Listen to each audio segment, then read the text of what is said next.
A trained behavioral analyst doesn't read a ransom note the way a news anchor reads it. They don't scan it for information. They decode it. Every word choice, every grammatical construction, every decision about timing and recipient and phrasing, all of it is data about the person who wrote it. On February 6, 2025, 6 days after Nancy Guthrie disappeared, a note arrived at multiple media outlets, not at the family's home, not at a police station, at media outlets. This week, the FBI made a determination that changes this investigation permanently. That note almost certainly came from the person who took her, not a copycat, not someone attempting to interfere. The kidnapper. The note says 3 things. Nancy Guthrie is dead. She was buried in nature. She died by accident. 3 details. And when a behavioral analyst reads those 3 details in sequence, what they reveal about the person who wrote them is considerably more significant than any of the headlines have captured. Let's go through them, carefully, in the order that matters. The phrase that has dominated every headline since this note went public is buried in nature. On the surface, it reads as a location clue, and investigators are absolutely treating it as one. Search teams are almost certainly recalibrating their geographic focus based on this language right now. But to a behavioral analyst, the choice of those specific words is doing something more complex than pointing at a location. It's revealing something about the relationship the writer has with that location. Here's why. When people who have committed serious crimes write about disposing of evidence or a victim, they typically use concrete language. A street name, a distance, a direction, a specific type of terrain. The precision that people naturally reach for when they're describing a place comes from the cognitive map they hold of that place. Nature is not precise, it is deliberately vague. And deliberate vagueness in a written communication, particularly one that required planning to send, is never accidental. Former FBI behavioral analysts have identified 2 consistent explanations for this kind of euphemistic geographic language. Either the writer is consciously protecting a specific location because they intend to return to it, or they are describing terrain so personally familiar, land they frequent regularly, property they know intimately, that they instinctively reach for a general term rather than a specific one. Both explanations point to the same conclusion. This location is not random. It is personal to the perpetrator. The word nature may carry a very specific meaning to the person who wrote it. A hiking trail they use regularly, a park they know well, private land they have access to. Somewhere they have been before and will likely return to, because familiarity creates comfort and comfort creates repetition. That is an investigative lead disguised as 2 words. There's a second linguistic detail in the burial language that is equally significant, though it has received far less attention in media coverage. The note does not say I buried her. It says she was buried. That grammatical construction, passive voice, no subject, the writer removed entirely from the action, is a recognized indicator in behavioral profiling of what analysts call psychological dissociation. The writer is separating themselves from direct responsibility for what happened, even in a communication they chose to send. They are managing their own cognitive burden about what occurred while still transmitting information about it. People use passive voice when they cannot bring themselves to place themselves as the actor in a sentence.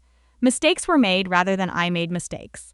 The psychology is the same whether the context is a corporate memo or a ransom note. Both patterns, the vague geography and the passive construction, are feeding directly into the behavioral profile the FBI is building. Neither is accidental. Both are revealing. Nancy Guthrie disappeared on February 1st. This note arrived at media outlets on February 6th. 6 days. That window is not a footnote. It is one of the most operationally significant details in this entire communication. In kidnapping cases where ransom communications have been authenticated, the timing of those communications tells investigators something critical about the psychological and operational state of the person who sent them. It tells them what kind of person they are dealing with. 6 days is not an impulse. It is not the immediate communication of someone in acute panic, someone who acted in the heat of the moment and reached out before they had thought through the consequences. 6 days represents deliberation, calculation, time spent deciding whether to send the note at all and then deciding how to do it without being caught. That deliberateness has several specific implications for the investigation. First, the perpetrator had access to a method of written communication 6 days into the crime without that access being detected. That is information about their resources and their ability to operate under pressure. Second, they were monitoring media coverage closely enough to decide that sending a note was strategically advantageous to them. They weren't hiding from the story. They were watching it develop and making decisions based on what they saw. Third, and most critically, whatever happened, including whatever the note describes, occurred within a specific bounded window, February 1st to February 6th. Every location visited during those 6 days, every device accessed, every person contacted, every purchase made, every movement recorded on any camera anywhere in that geography. That window is now under forensic examination at a level that was not possible before this note arrived. The choice of recipient in this communication is a behavioral flag that deserves more attention than it has received. The note was not sent to Nancy Guthrie's family. It was not sent to law enforcement. It was sent to media outlets. That choice is not neutral. In behavioral profiling, who a person chooses to communicate with reveals what they want that communication to accomplish. Sending a note to the family serves an emotional function. It is a communication between the perpetrator and the people most personally affected by what they've done. Sending a note to law enforcement serves a legal function. It enters the official record, it opens a channel. Sending a note to media serves a narrative function. It is a communication aimed at the public story of what happened. The person who sent this note is acutely aware of how this case is being covered. They are monitoring coverage. They care specifically and actively about the narrative being told. The decision to contact media rather than family or police points towards someone with a very personal stake in how this story is being reported. Someone who believes they can influence public perception and has decided that influencing it matters. That profile narrows the field considerably. This is the detail that requires the most careful attention. Because it is the most psychologically revealing thing in the note, and it is the one that has the most direct implications for where this investigation goes next. The note says Nancy Guthrie died by accident. 2 words. And in criminal behavioral profiling, those 2 words do more investigative work than almost any other phrase in this document. Here is why. When someone who has committed a serious crime characterizes what happened as accidental in a written communication, they are doing one of 2 things. Either they are telling the truth, the death genuinely was unintended, and they are disclosing that because they understand, specifically and clearly, the legal difference between kidnapping resulting in accidental death and premeditated murder.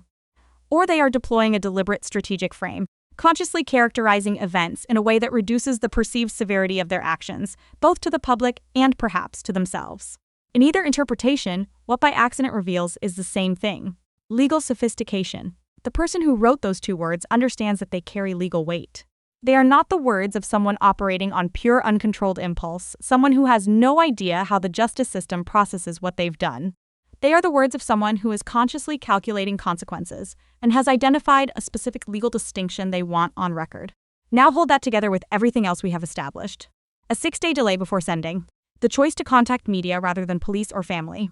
Passive voice distancing from the burial.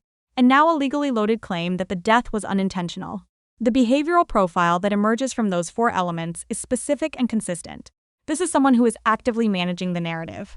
Someone who is acutely aware of how this communication will be used if they are caught, and who is making deliberate choices designed to influence how it is interpreted.